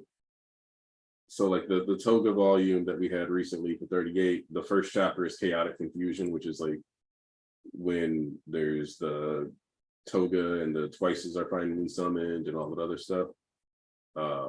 Which on Knife's Edge, which one was that? Yeah. So we got like two somewhat Toga-ish chapters, but that was still mostly like the Bunga battlefield. So that wasn't primarily centered on Toga. It was just kind of on there. I think I don't think it's going to be Toya or the Todoroki family this time, because that was technically already volume 36, which was Dabi versus Shoto. I think it's down to Ironmite or Ochako. So Not getting Ironmite almost seems like impossible. Like, I'm not gonna say it is impossible, it just almost feels impossible. well, I think potentially Ironmite could be on the back cover, or well, I mean, Or possibly on the spine. well, there's also an interesting trick he does with volume covers. I don't think it's going to be on the spine because he already did include All Might way back when for volume 2. I think it's going to be who did they announce last time? Because they always announce the next person on the volume cover. I had the volumes in front of me just a second ago. The last volume cover, it was the one that was Toga, right? But Yeah. I don't know if they announced anybody this time. I don't think they've announced anybody for this one yet, but the next volume is supposed to be 184 pages. So Okay, so Rikasa did the math, and that was going to be chapter 398, which honestly is a great place to end a volume. That double spread of Deku versus Shigaraki, All Might versus All for One.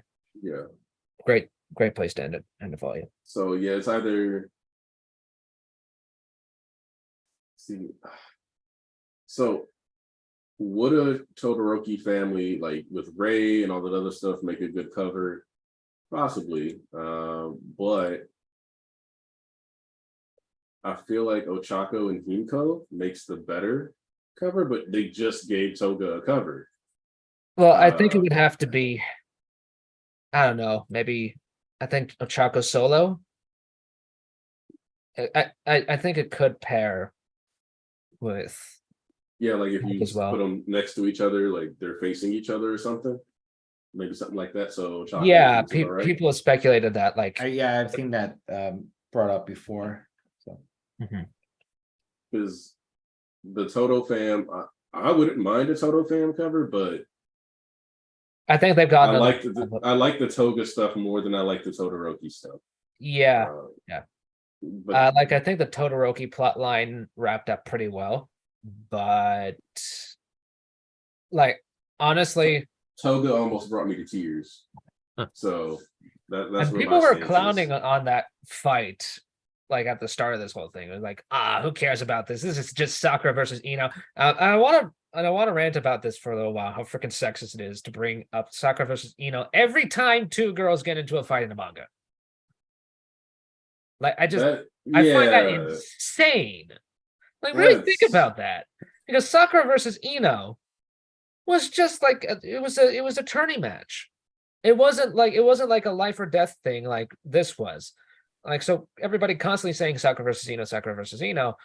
I'm like, is that really you calling out the author's lack of ability, or is that you using shorthand to see every single fight between between female characters as of that same quality automatically. I'm also going to point out that as much as it's fun for people to talk about how like Sakura was poorly utilized and doesn't get to do much, Sakura versus Ino isn't even a bad fight. Like, it's silly, but that's kind of the point.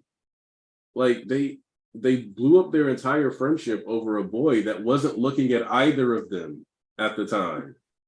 Damn. Because they were 6-year-old girls and didn't have a proper grasp on like how it didn't have to be that fucking deep. And so it's like, yeah, they blew up their whole friendship, and this is where their path as a shinobi has taken them. And Sakura used to really look up to her, you know, was like a big sister to her, and they ended up blowing up their friendship. And now instead of it being like Sakura has to look up to Ino, and like Ino even had to protect her or help her get protected in the forest of death, Sakura actually gets to stand as an equal to somebody that she kind of was always behind, while Ino gets to like look at Sakura and has to fully acknowledge and respect her as a peer. All of that is fine. Like, does it suck that they ended their friendship over something dumb? Yes, but they are also 6 when their friendship blows up and 12 at the time of that fight. They are allowed to be a little ridiculous, even in a story about child soldiers. And in the case of Toga and Ochako, it's not the same because they're not two people. They're actually having a, like, it's wild to conflate the two because Toga and Ochako's battle, while yes, their connection to Deku is what makes it possible for them to have that conversation, it's ultimately a battle of ideology and how they feel the world needs to function and what's acceptable for, and overall, like, what's okay to have within society and what their roles in the world are and who they are as individuals and people, and whether or not they themselves as people are worth saving. And Ochako taking the time to try to save Toga is what leads Toga to make sure that she can save Ochako. Toga was fully committed to her villain ideologies, but she still, in a sense, dies as a hero, even if she's saving Ochako from her. Like, the scope and scale and even like the ramifications in the world at large are just so different that it's a very telling sign of like a lack of either a lack of media literacy or a lack of critical engagement as a whole, because I feel like people have media literacy, they just only turn it on for very specific things they care about. And if they don't already, like if they haven't viewed it as worth, they don't really try. It's like selective listening, except it's just like selective even attempt at looking beyond. Because you can say One Piece fans. Yeah, I mean, yeah, that's very true.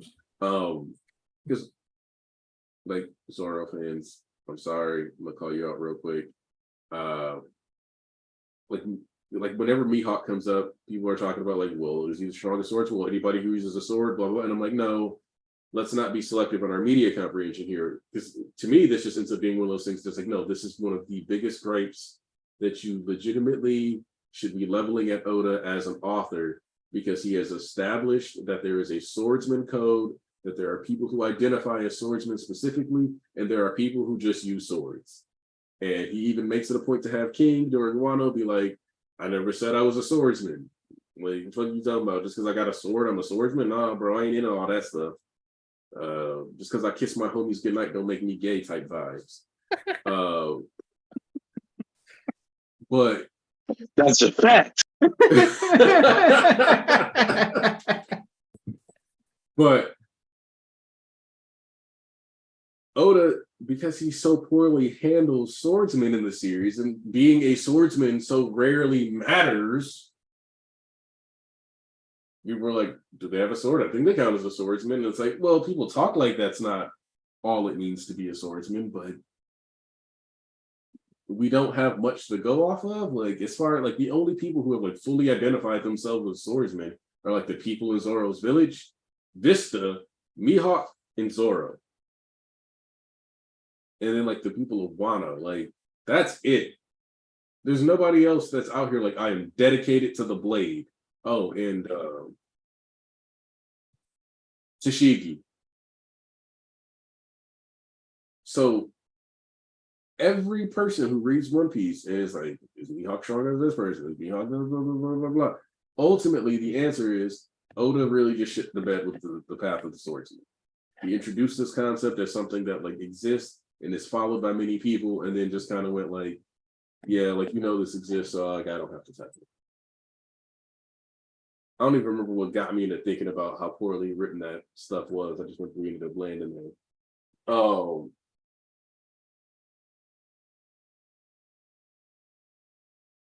But yeah, just wild. And yes, circling back just to, because somebody said that I think the Iron Mike can be volume 40 because I looked at like the first couple chapters are Iron Mike centric, so we could get Ochako for volume 39 just fine.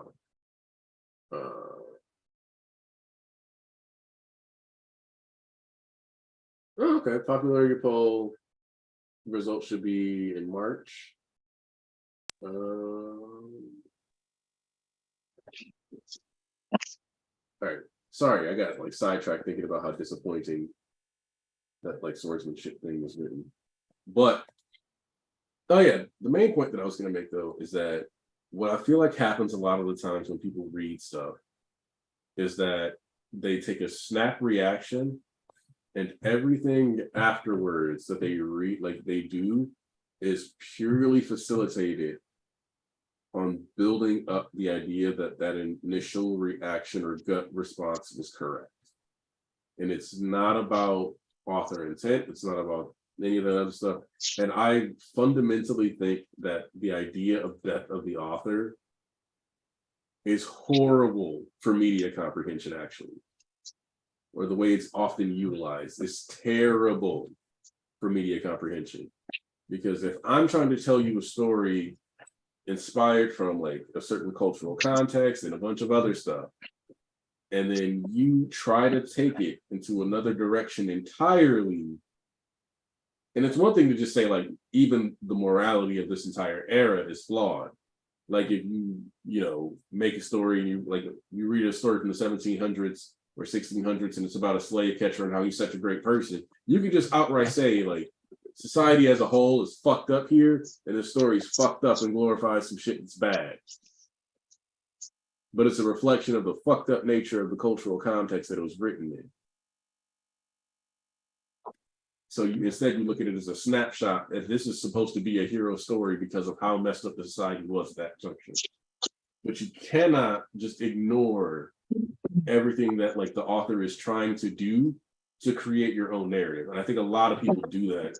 And that's not just like MHA exclusive. I think it's just a general thing.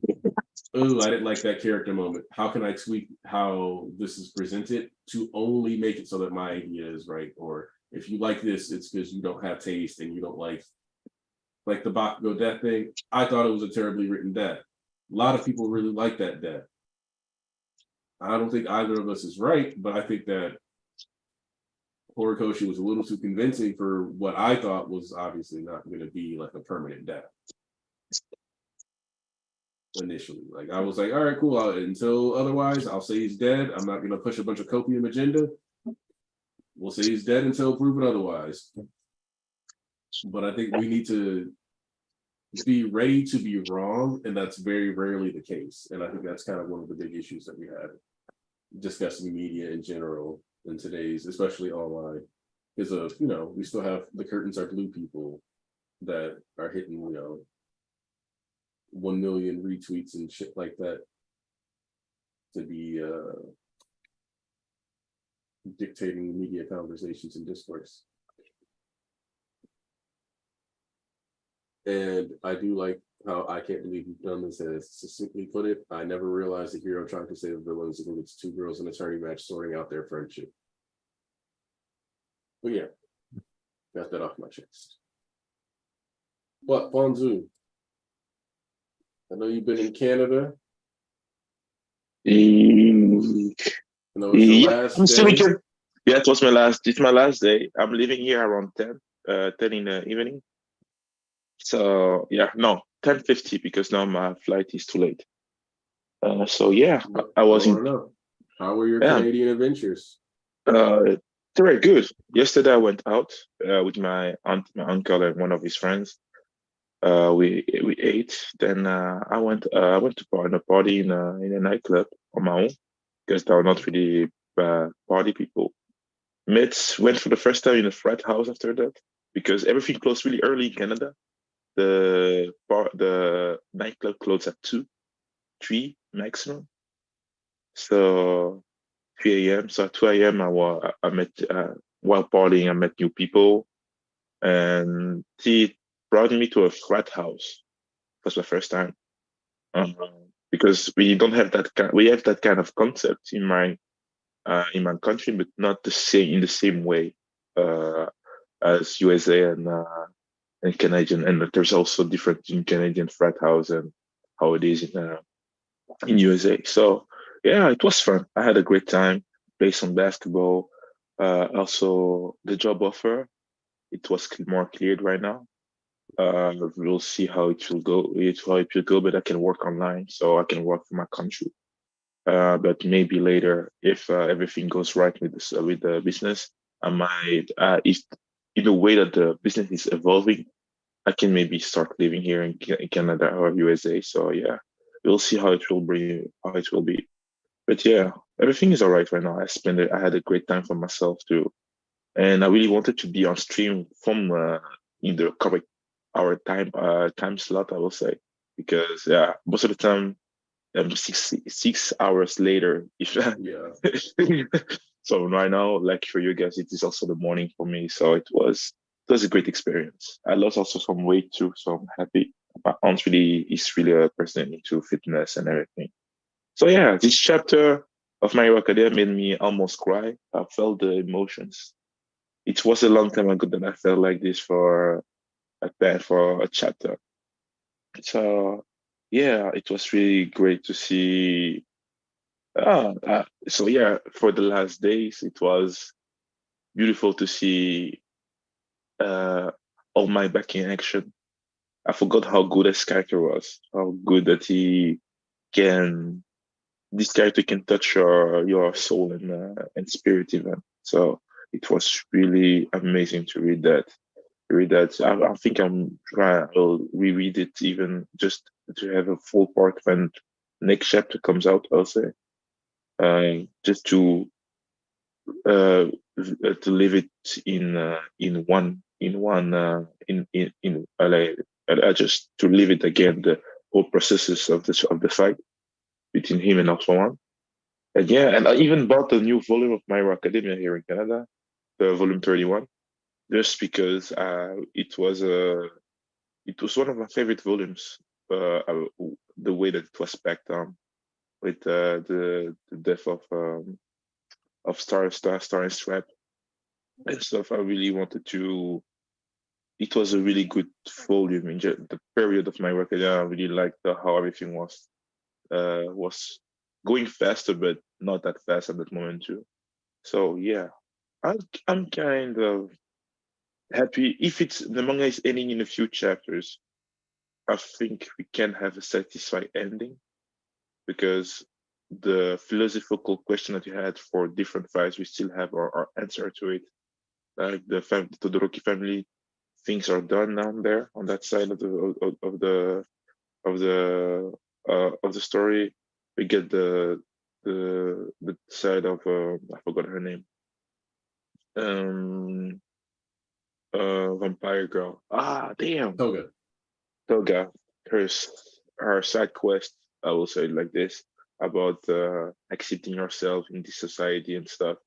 And you get also on the hero side how to interact with this type of people that always being ostracized by the society and they are who they are and the society will not accept them and what is your job as a hero. We get that from Ochako's side how to resolve this too.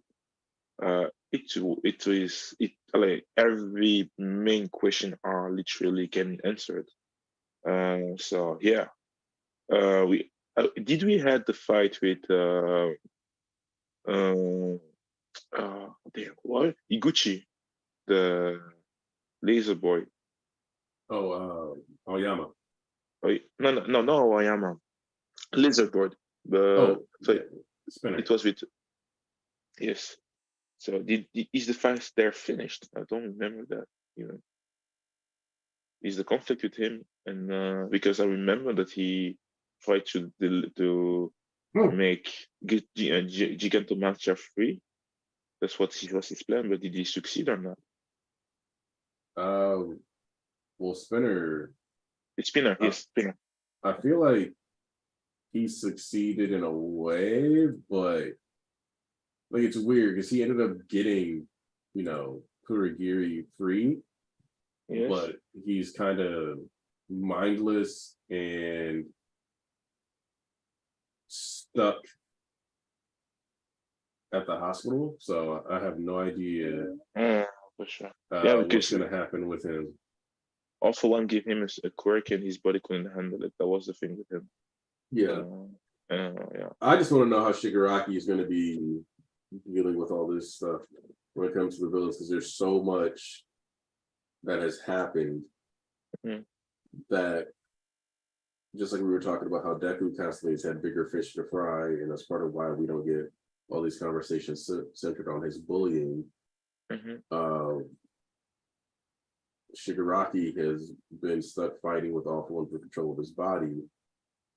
We know that one of the main reasons he was fighting was for the league, but basically the entire league is incapacitated at this point. So I'm very curious to see how that is processed going forward. Or because I want to see him kind of those parts come to the forefront and see if we can figure out what's going on or what he's thinking in reaction to all this. He's losing everything he's fighting for. Facts. Literally, he wanted to make a better world for them.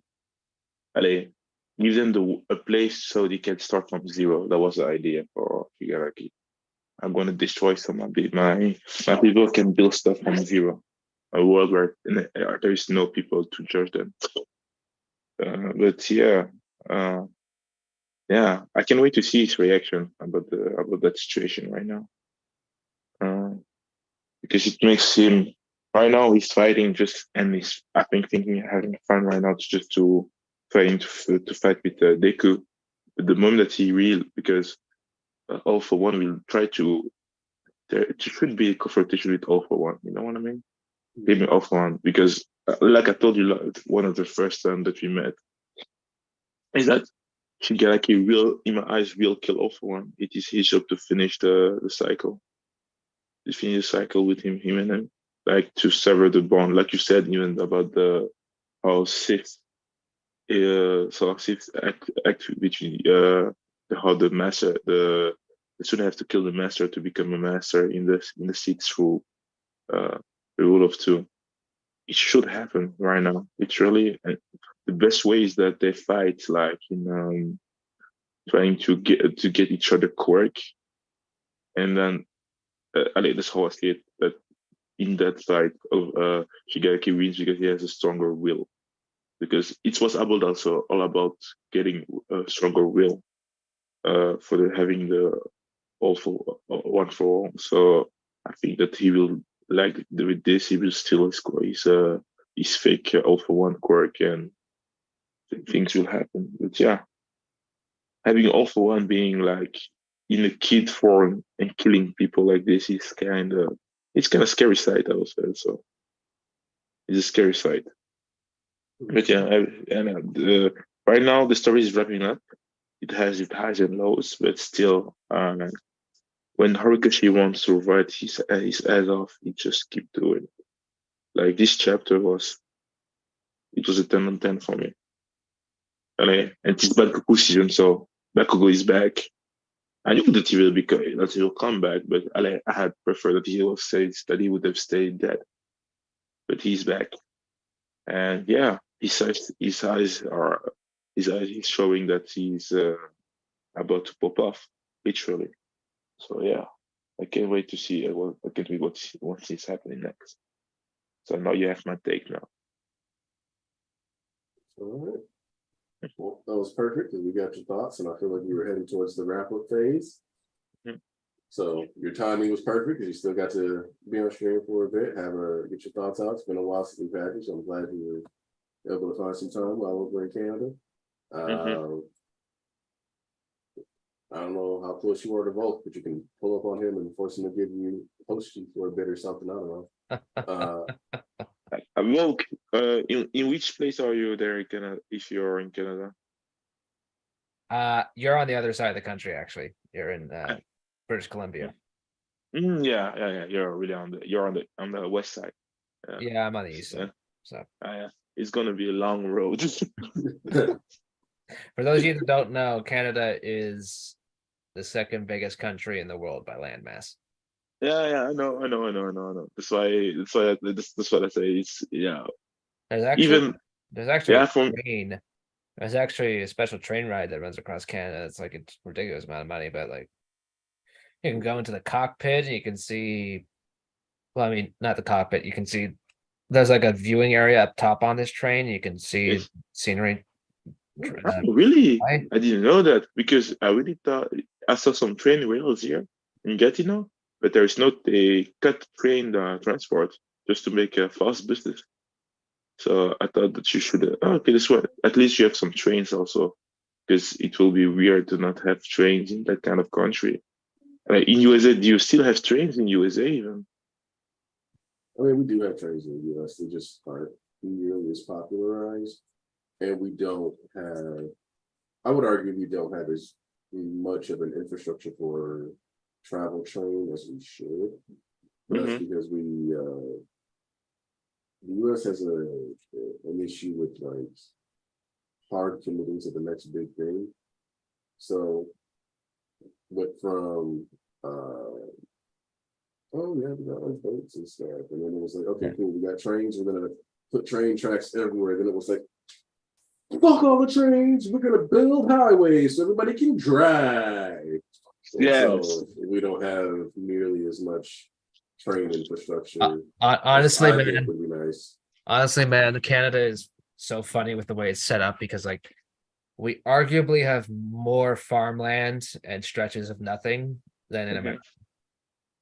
Okay. Oh, You definitely. have like very concentrated. It's like Because you guys only have like, what, 30, 40 million people total in the country? yeah, it's like there's the GTA, there's Ottawa, there's Quebec, then there's a couple cities scattered in like the in the middle provinces.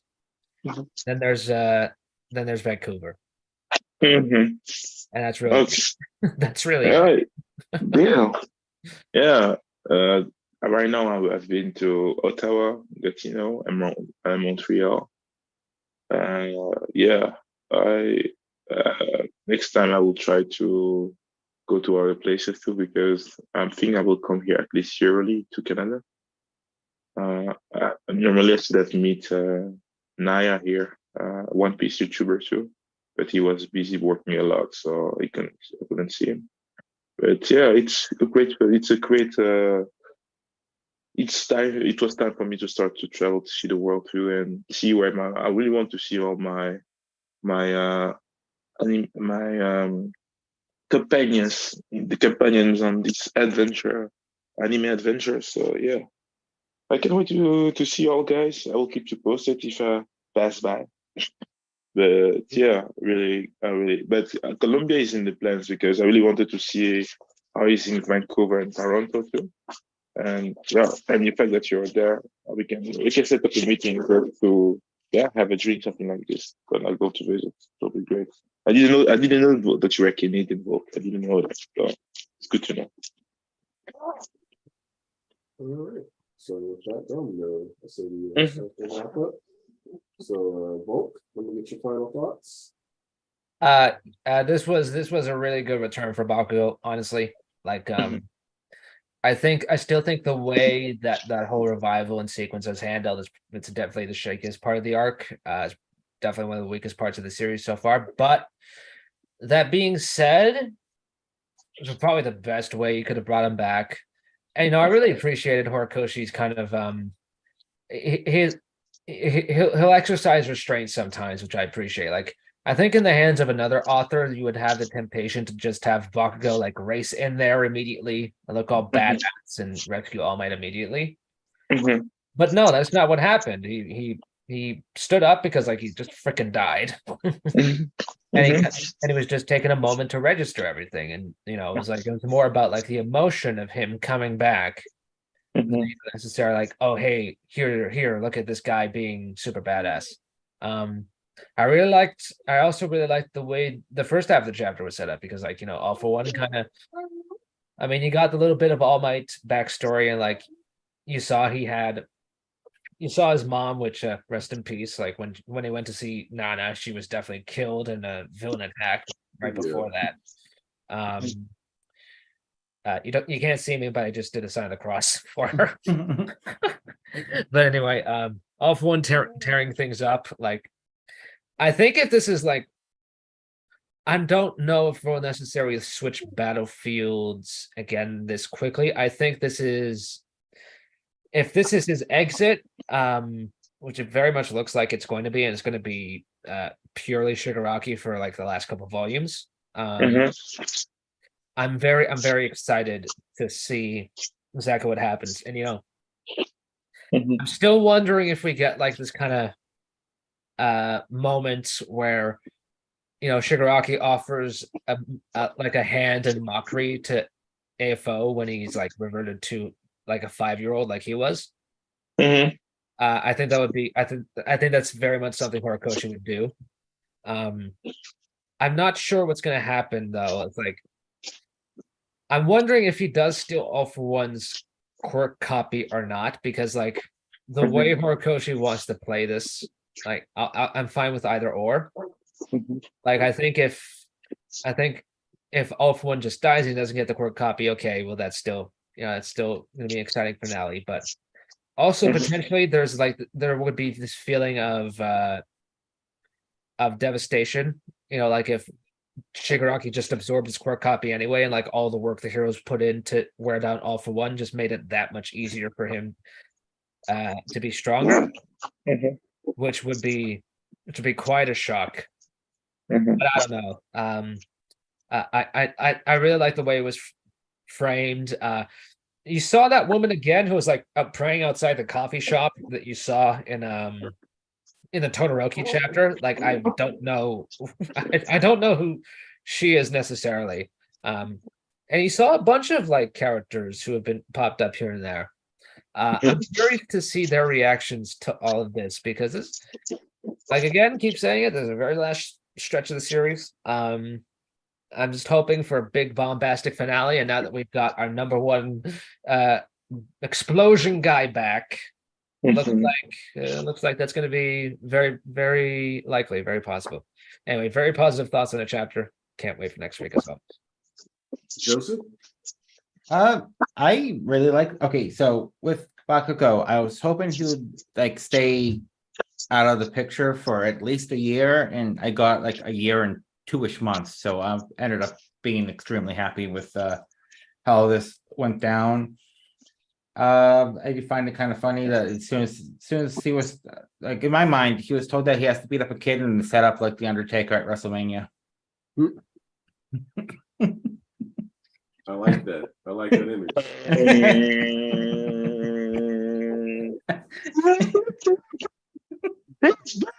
But yeah, no, this was a great chapter. I excited to see because it looks like he's at the end of his rope still, which I would expect considering what he just went through. But like all he has to do is like you said earlier, it's a giant game of keep All for One away from All Might. And hopefully we'll see how that goes. So yeah, I really like this chapter. There is no scheduled break next week, which I'm actually a little disappointed for because then 404 will be not found. This guy. This is me extremely sleep deprived. So yeah, Thomas sent the super chat as well, but So I'll just saying, love the chapter, and I can't wait for what's next. And Thomas's super chat is sorry, my eye is burning from allergies. Thomas's super chat is love y'all, Deku supremacy. Appreciate you, Thomas. I do agree that Deku was a very superior well, if you don't count the main character of Kagurabachi, then you know. You That Kagura was pretty botching high up all there. over those guys. Okay, unironically though, I am getting more and more sense on Kagurabachi.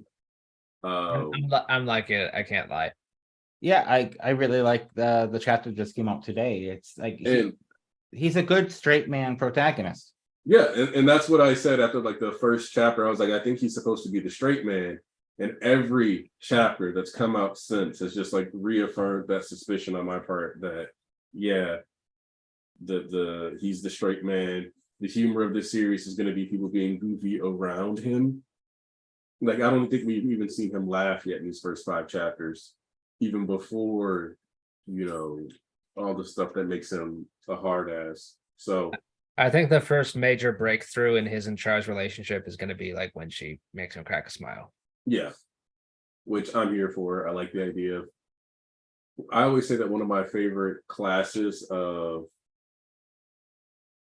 the new DB. I haven't seen the trailer or anything, so I don't know anything about what's going on with the new Dragon Ball stuff. That's just me being honest. I haven't kept up with it. But yeah, as far as I think that the power system is so far I'm okay with. It's a good generalized sorcery, but you got the enchanted blade thing going on. I thought they did a good job of kind of expounding that depending on what type of fish he has last week, they were like, he's getting different powers. So I think they're doing a good job of like fleshing out how the world works while still taking a very grounded approach to the story. And obviously you can still fall prey to the shonen escalation complex that a lot of stories do, but it definitely feels like it's trying to be a bit more grounded than a lot of the stories we've gotten while still having that mystical aspect. So my point is that memes aside, enjoy the Kagurabachi. And I'm really looking forward to the next week's chapter for My Hero because of the fact that I want to know if we're going to switch to a different battlefield or if we get Bakugo making the move. We still have other stuff that we can check in on if Horikoshi feels like it. So I'm just really looking forward to seeing what comes next. I probably say that like every week I'm just looking forward to what comes next ultimately because It's true. I'm trying to move away from giving too many predictions or anything like that because I am almost never as heavily attached to my predictions as I feel like the average, like a lot of content creators and people who discuss series are. Like I enjoy when my predictions come true and I'm right about the stuff and that's always fun. But I feel like I've watched people's theories like be wrong and then watched them completely implode and turn on series. And that's not what I'm about. Yeah, So I was gonna say I could say some things that would land me in a lot of trouble, but I have come across people who have kind of doubled down on some not so great theories, not just for MHA, but for a lot of series, and kind of just get burned. Remember Yuji and the memory thing? Oh yeah. I don't. Well, for a long time, people thought that Yuji's curse technique was manipulating the people was manipulating people who was fighting him and brainwashing them into considering him family. But as it turned out, that just ended up being, well, Toto was a weirdo and Choso was his actual brother. Okay. That would be interesting, but that would have made Yuji's curse technique literally the power of friendship. I don't know how people would have wanted that one. I would have gassed it up anyways. It kind of goes against Gege's vibe in general, at least for what I get from the series. But yeah, wild. So, but yeah, I appreciate everybody who came through. I'm gonna go hang out with my wife and giggling baby. I appreciate. Oh man, don't even start on the CKK. I thought about going in on that one. I also thought about cracking a joke about one of the most awkward moments we've ever had on stream because somebody's theories didn't pan out, but I decided against it. So, Volk remembers. So, you all have a great day, and we appreciate everybody who came in. Stay safe.